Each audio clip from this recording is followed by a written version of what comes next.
What's up, Sylvester? Cold weather coming in. Compression socks.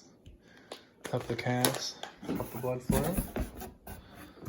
Let's see what we got.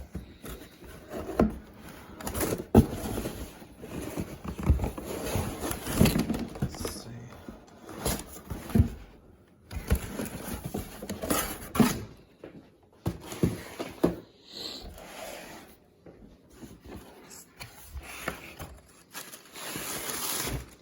Ooh, beautiful. Fuelcell. Daily trainer for long runs. Maybe a slightly heavier replacement for the beacon. Just gonna check it out today. A little long run. See how we like it.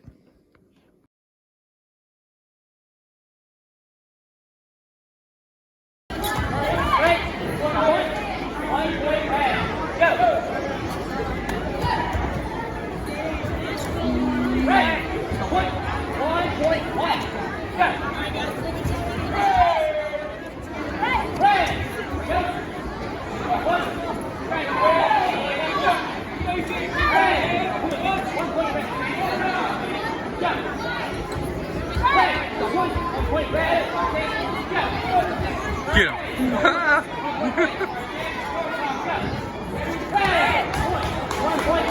What? Put it on here? Let's see.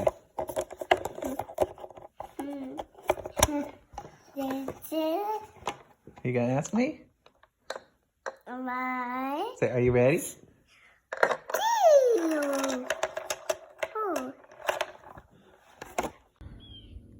All right, I've lined up the New Balance Fuelcell Propel.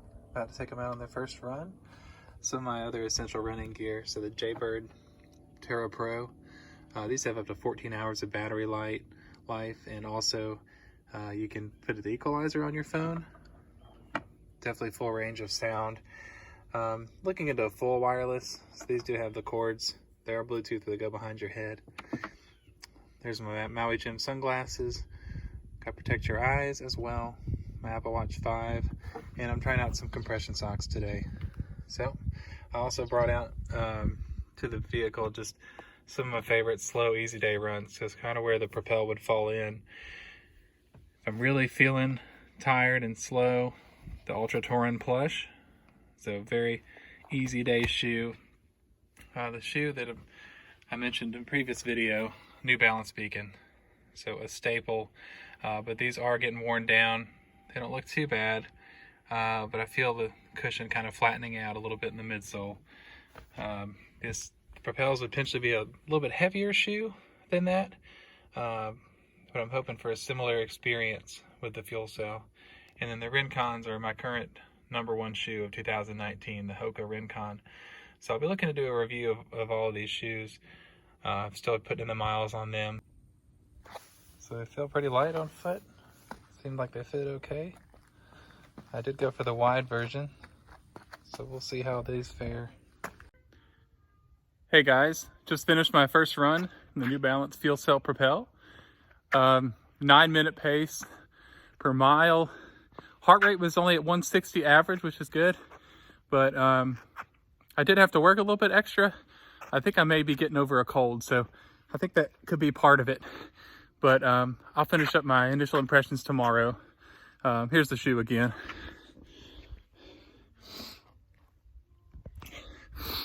I feel great walking on them now, but during the run, as you can tell, I'm flushed. I was tired, but I don't think it was the shoes. All right, see ya.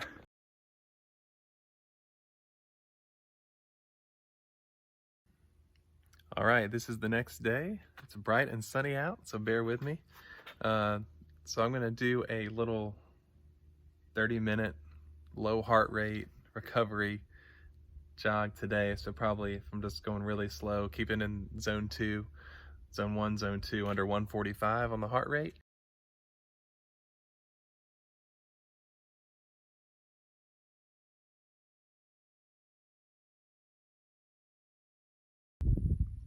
So initial impressions on the Propel. it's my first run really focusing on staying in the zone 2 heart rate. So what that means for me is keeping under 145 beats per minute. So pretty slow, about 10 minutes per mile. My tempo, faster workouts are really, right now, just getting below 8. So I'm not a fast runner, but this shoe, the Propel, really excelled on just cruising along, keeping my heart rate down. Very smooth ride. The Fuelcell is responsive. It's soft, but very responsive. And I do like the drop on this one. So a little bit more drop than that zero drop. This shoe to me, kind of in between kind of my Touring and my Beacon, as far as it's a little bit heavier than the Beacon. You really don't feel it though. But simple construction, just like the Beacon. It all feels like one, you know, the upper and the midsole all feels like one shoe. Whereas I did go for the wide version, so I kind of get that toe box feel like I would in the Touring.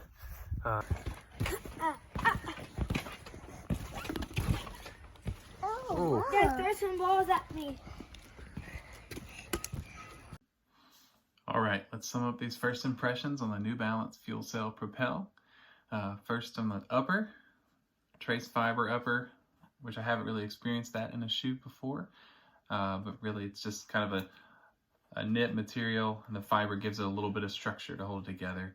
The shoelace system, very simple, but these little red eyelets, little bungees here, as you lock it down, it kind of pulls in the fiber and the mesh around it, so kind of secures it down.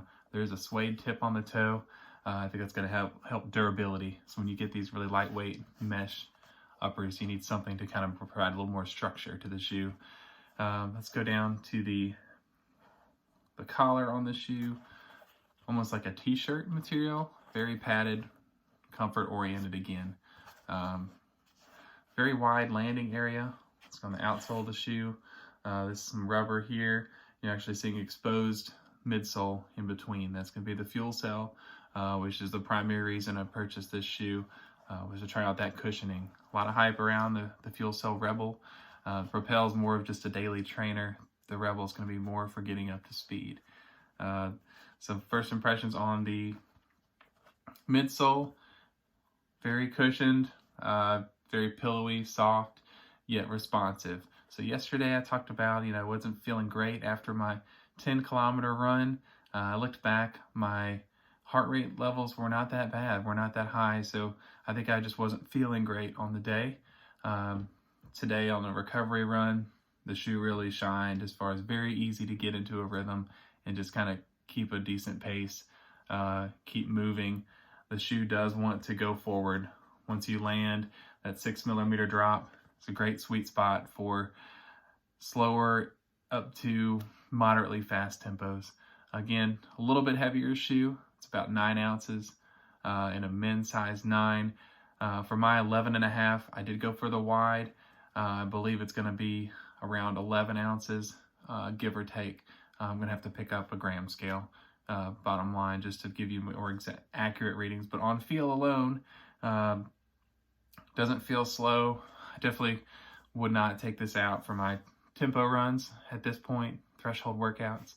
But anything from a long run, recovery run, or just moderate pace, it's a really fun option. And I went with just kind of the generic colorway for this line. I just thought it looked pretty unique. They do have some more exciting colorways, but the price on this shoe, it actually, I believe, listed about $110, but you can find it on sale, the different colorways, for $70, $80, $90. So a really good price for most daily trainers that are going to give you 300, 400 miles. You're looking at more in the 130 to 140 range, in my experience. So we'll see. I'll do a full review on the shoe. I don't go crazy long mileage wise at this point, but I'm going to try to go at least 100 miles in a shoe before I do a full review. So that about wraps this video up. If you enjoyed it, please hit the like button below, and I'll try to bring weekly running content. I'd really appreciate any comments, feedback on what you liked, what you didn't like.